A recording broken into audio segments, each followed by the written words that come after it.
In the beginning, God created the heavens and the earth. Now the earth was formless and empty. Darkness was over the surface of the deep, and the Spirit of God was hovering over the waters. And God said, "Let there be light." And there was light. God saw that the light was good, and he separated the light from the darkness. God called the light day, and the darkness he called night. And there was evening and there was morning, the first day. And God said, "Let there be a vault between the waters to separate water from water." So God made the vault and separated the water under the vault from the water above it.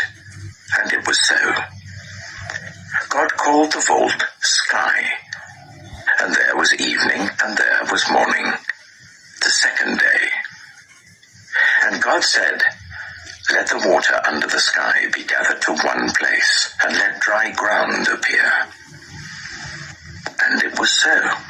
God called the dry ground land, and the gathered waters he called seas.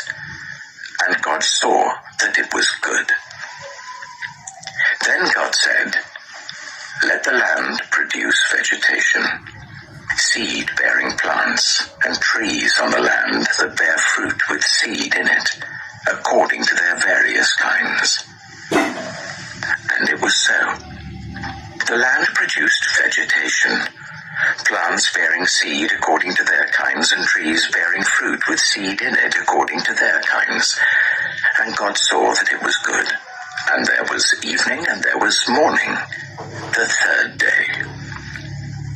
And God said, "Let there be lights in the vault of the sky, to separate the day from the night, and let them serve as signs to mark sacred times and days and years. And let them be lights in the vault of the sky to give light on the earth."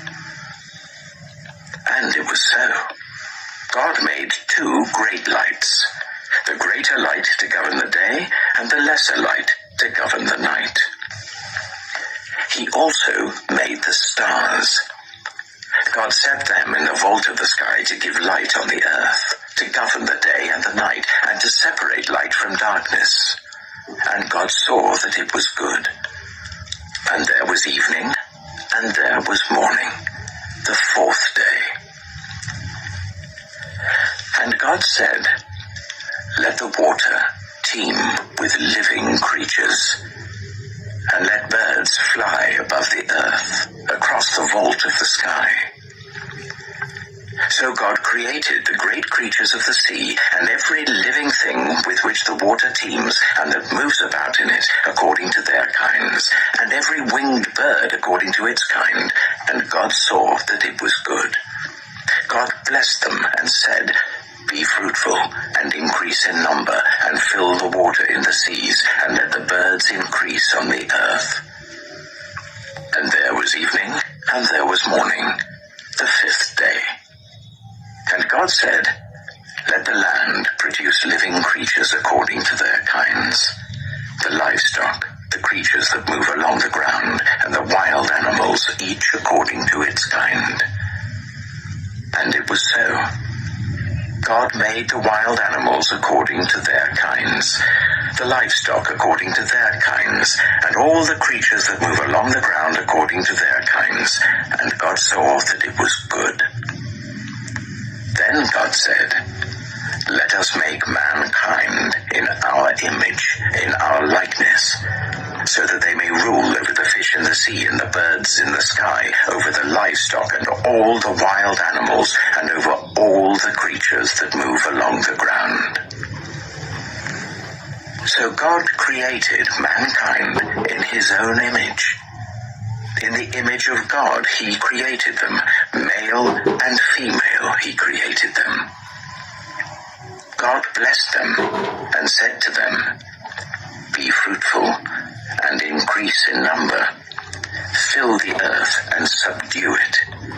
Rule over the fish in the sea and the birds in the sky, and over every living creature that moves on the ground." Then God said, "I give you every seed-bearing plant on the face of the whole earth, and every tree that has fruit with seed in it. They will be yours for food, and to all the beasts of the earth, and all the birds in the sky, and all the creatures that move along the ground, everything that has the breath of life in it, I give every green plant for food. And it was so. God saw all that he had made, and it was very good. And there was evening, and there was morning, the 6th day.